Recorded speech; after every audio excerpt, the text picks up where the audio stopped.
A lot of people think that most millionaires got their money from inheritance. It seems true, as like saving up $1 million on a regular salary is super tough. You've got bills to pay, kids to look after, and you need to buy food, right? But here's the thing, the real story is quite different. Around 80% of millionaires actually made their own money. They didn't just get it handed to them. Only about 20% got some inheritance, and even then, most didn't get enough to make them rich on their own. In fact, only 3% got more than $1 million from their family. This means most millionaires worked hard for their money. So, getting money from family can help. But you've got to know how to handle money right, or else it won't last. This shows that it's not just about what you get, but what you do with it. Parents with hearts full of good intentions have always wanted the best for us.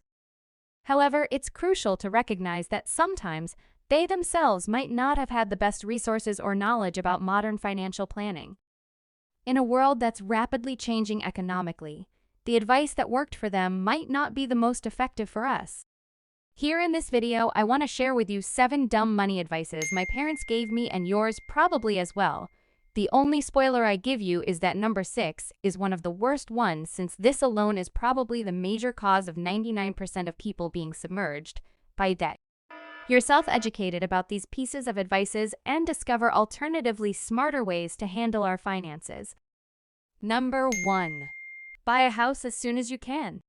This advice comes from a time when owning a home was a clear indicator of success and financial stability. However, it doesn't take into account today's diverse economic landscape. Housing markets can be volatile, and the commitment to a mortgage doesn't always align with everyone's career or personal goals. In some cases, renting or investing in other types of assets or properties may present better financial opportunities and flexibility. Then there's the idea that renting is for losers. Buy a house as soon as possible.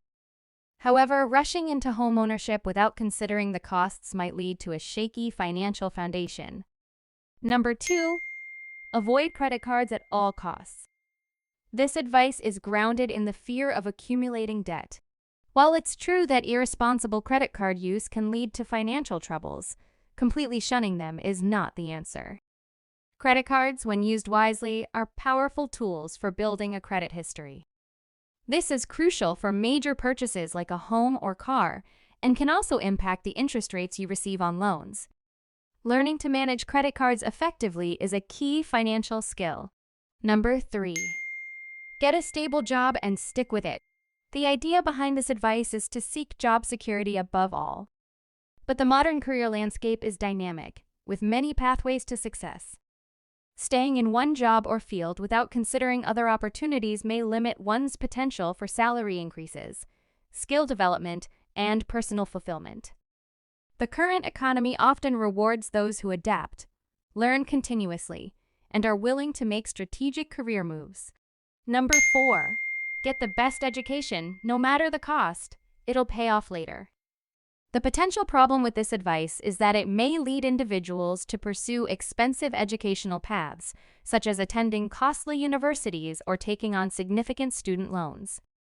While education is undoubtedly valuable, the advice doesn't consider the financial burden that accumulating large amounts of student debt can place on individuals, especially if the chosen field of study doesn't align with well-paying job opportunities.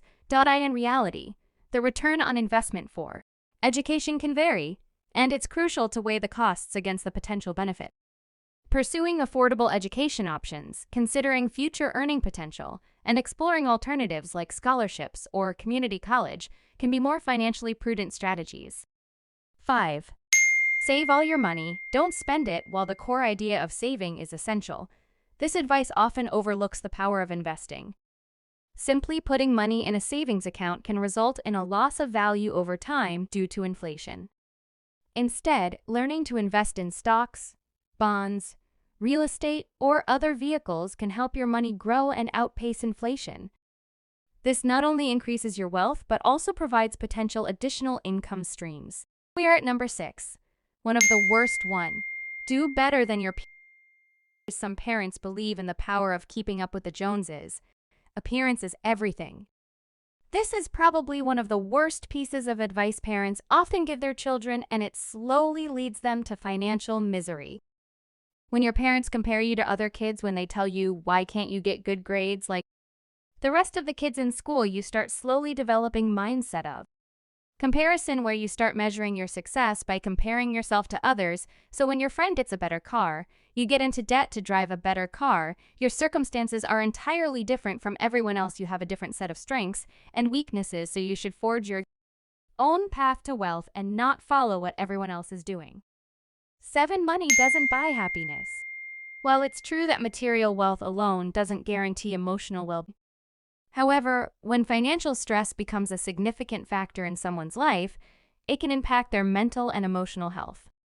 The stress of managing financial difficulties, meeting basic needs, or dealing with debt can contribute to a decline in overall well-being, challenging the notion that money has no connection to happiness in such situations. In wrapping up, it's important to remember that our parents gave us these pieces of advice with the best intentions, based on their experiences and the times they grew up in. However, the financial world is ever evolving, and so should our strategies. By reevaluating these traditional pieces of advice and adapting to the current economic landscape, we can make more informed decisions and set ourselves up for a more financially stable future. Remember, knowledge is power, especially when it comes to your finances.